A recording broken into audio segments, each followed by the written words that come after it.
வணக்கம் சார். இப்போ இரண்டாம் கட்ட தேர்தல் வாக்குப்பதிவு நடைபெற்றுக் கொண்டிருக்கிறது. முதல் கட்ட தேர்தல் வாக்குப்பதிவு நிறைவடைந்ததற்கும் இந்த இரண்டாம் கட்ட வாக்குப்பதிவு தொடங்கியதற்கும் இடையே பிரதமர் நரேந்திர மோடியின் இந்த பிரச்சார பேச்சு என்பது அந்த ராஜஸ்தானின் அந்த பன்ஸ்வாரா பொதுக்கூட்டத்தில் இருந்து மத்திய பிரதேசம், சத்தீஸ்கர் ஆகிய மாநிலங்களில் அவர் பேசும்போது இந்தியர்களின் சொத்துக்கள் அபகரிக்கப்படும் என்பதை பல்வேறு விதமான கோணங்களில் பல்வேறு விதமான கருத்துக்களில் அது தெரிவித்து வருகிறார். சாம் பிட்ரோடாவின் கருத்தையும் அதில் மேற்கோள் காட்டி அவர்கள் பேசி வருகிறார்கள்.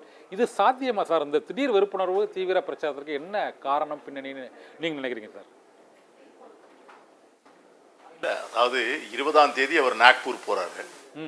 20ஆம் தேதி இரவு அவர் RSS தலைவர்களோடு உட்கார்ந்து வாதித்ததாக ஒரு தகவல் வருகிறது. அந்த அவர்கள் அவரோடு வாதித்த பொழுது அவர்களுக்கு என்ன சொல்லப்பட்டது என்று நமக்கு சொல்லப்பட்டது என்று சொன்னால், அதாவது இந்த மோடிக்கா கேரண்டி என்று நீங்கள் சொல்வதையெல்லாம் பொதுமக்கள் யாரும் நம்ப தயாராக இல்லை. அதனால நீங்க மீண்டும் இந்து முஸ்லிம் அதை போன்ற ஒரு மத உணர்வை ஊட்டிவிட்டு நம்ம பெரும்பான்மை இந்துக்கள் ஓட்டை ஒருமுனைப்படுத்துவதன் மூலமாக, போலரைஸ் பண்ணுவதன் மூலமாக மட்டும்தான் தேர்தல் வெற்றி சாத்தியம். அதற்காக இனிமேல் நீங்க அந்த அடிப்படையில தான் பேசணும் அப்படின்னு சொன்ன உடனே 21ஆம் தேதி அவர் பிளேட்டே முழுமையா மாத்திட்டார். 21ஆம் தேதியிலிருந்து இந்த வெறுப்பு பேச்சுக்கள் ஒவ்வொரு நாளும் தொடர்கின்றன.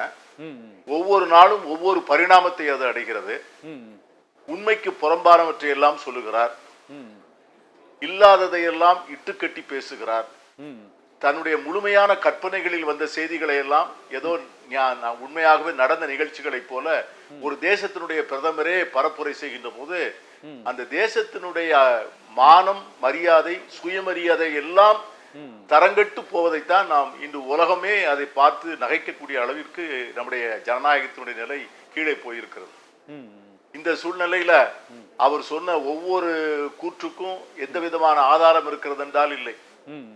அதிலும் குறிப்பாக இந்த நாட்டில் ஏற்கனவே நீங்க உத்தரப்பிரதேசத்துல போய் பாத்தீங்கன்னா அந்த மாநிலத்தில் ஏறக்குறைய 30-35 விழுக்காடு இஸ்லாமியர்கள் இருக்கிறார்கள். அவர்களில் பெரும்பாலானோர் தேர்தல் பிரச்சாரத்திலே கலந்து கொள்ளவில்லை. இந்த முறை அவர்கள் ஒதுங்கியே இருக்கிறார்கள்.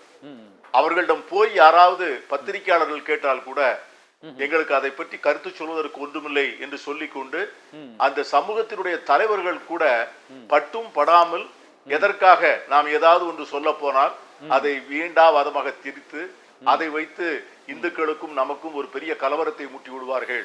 அப்படி ஒரு கலவரத்தை தாங்கக்கூடிய சக்தி நம்முடைய சமூகத்திற்கு இல்லை. நம்முடைய குழந்தைகள், பிள்ளைகள் படிக்க வேண்டும், தொழில் செய்ய வேண்டும், வேலை வாய்ப்புகளை பெற வேண்டும். இதை போன்ற சூழ்நிலையிலே நாட்டை யார் ஆண்டால் என்ன, நம்முடைய உயிரும் உடைமைகளும் பத்திரமா இருந்தால் போதும் என்கிற நிலவரத்திற்கு அவர்கள் வந்திருக்கிறார்கள்.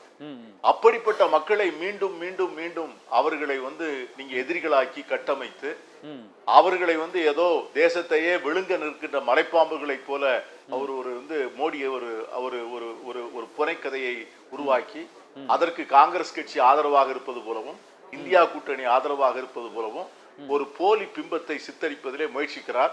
நிச்சயமாக இந்த முயற்சியிலே அவர் மிக பரிதாபமாக தோற்று போவார் என்பதுதான் தேர்தல் முடிவுகள் நமக்கு சொல்ல இருக்கின்ற ஒரு பெரிய சரித்திரம். இப்போது இரண்டாம் கட்ட வாக்குப்பதிவு நடைபெற்றுக் கொண்டிருக்கிறது. இதில் இந்த மணிப்பூர் மாநிலத்தை பொறுத்தவரை அங்கு இந்த அவுட்டர் மணிப்பூரில் ஒரு தொகுதியில் வாக்குப்பதிவு இப்போது நடைபெற்றுக் கொண்டிருக்கிறது. ஆனால் அங்கு பல்வேறு அமைப்புகள் தேர்தலை அந்த குக்கி மைத்தி இன மக்களுக்கு இடையேயான ஏற்பட்ட அந்த மோதலை ஒட்டி புறக்கணித்துள்ள சூழ்நிலையில் வாக்குப்பதிவு சதவீதம் மிகவும் அதிகமாக அந்த ஒரு தொகுதியில் இப்போது பதிவாகி கொண்டிருக்கிறது. ஒரு 15% தாண்டி 17% அளவுக்கு இந்த 9 மணி 11 மணி நிலவரத்துப்படி பதிவாகி இருக்கிறது. இந்த திடீர் வாக்குப்பதிவு அங்கே அதிகரித்திருப்பதன் அந்த காரணம் என்னவாக தான் இருக்கும்? அந்த மக்கள் உண்மையிலேயே வாக்களிக்க போகிறாங்களா, பெருமளவில் வாக்களிக்கிறாங்களா, இல்லை அதில் வேறு ஏதாவது இந்த வாக்குப்பதிவில் ஏதாவது டேம்பரிங் அந்த மக்கள் அதை பற்றி நேரடியான தகவல் இல்லை. அதை பற்றிய நேரடியான தகவல் இல்லை. ஆனா எப்படின்னு கேட்டீங்கன்னா அங்க அவர் அந்த மணிப்பூர் சமூகத்தையே இரண்டாக உடைத்திருக்கிறார். அதாவது இந்த மெய்ட்டி குக்கி மக்களுக்கு இடையில ஒரு நிரந்தரமான ஒரு பிளவை உண்டாக்கி ஒரு தரப்பு மக்களை அவர்கள் கையெடுத்திருக்கிறார். இதுதான் பாஜக, நம்முடைய மோடி அவர்கள், அமித்ஷா அவர்கள் எந்தெந்த மாநிலத்திற்கு போகிறார்களோ அங்கே ஒரு சமூகத்திலிருந்து இன்னொரு சமூகத்தை பிரித்து ஒரு சமூகத்தை தங்களுக்கு வேண்டியவர்களாக ஆக்கி கொண்டு மற்றொரு சமூகத்தை அந்நியமானவர்களாக காட்டி அவர்கள் இரண்டு பேருக்கும் இடையிலே ஒரு மோதலை உருவாக்கி அதிலே ஒரு சாராருக்கு தங்களுடைய ஆதரவை தெரிவித்து அதன் மூலமாக அவருடைய வாக்குகளை பெறுவதுதான் பாஜக தொடர்ந்து கடைபிடித்து வருகின்ற முறை. ம். அந்த வகையிலே வந்து இந்த பெரும்பான்மையாக இருக்கின்ற மெய்ட்டி மக்கள் ம். அவர்களை வந்து பாஜக கையில எடுத்திருக்கிறது. ஒருவேளை நீங்கள் சொல்லக்கூடிய அந்த நாடாளுமன்ற தொகுதி வந்து அந்த மக்கள் பெரும்பான்மை மக்கள் வாழ்கின்ற அந்த தொகுதியாக இருக்கலாம். ம். அங்க வந்து பாஜகவுக்கு சார்பான வாக்குகள் அதிகமாக விழுவதற்கான வாய்ப்புகள் இருக்கிறது. ம். மற்ற தொகுதிகளிலே பெரும்பாலான மக்கள் தேர்தலை புறக்கணித்து விட்ட வேளையில மக்கள் வந்து வாக்குச்சாவடிக்கே வராத ஒரு சூழ்நிலை தான் அங்கே நிலவுகிறது என்பதுதான் நாம் கேள்விப்பட்ட ஒன்று.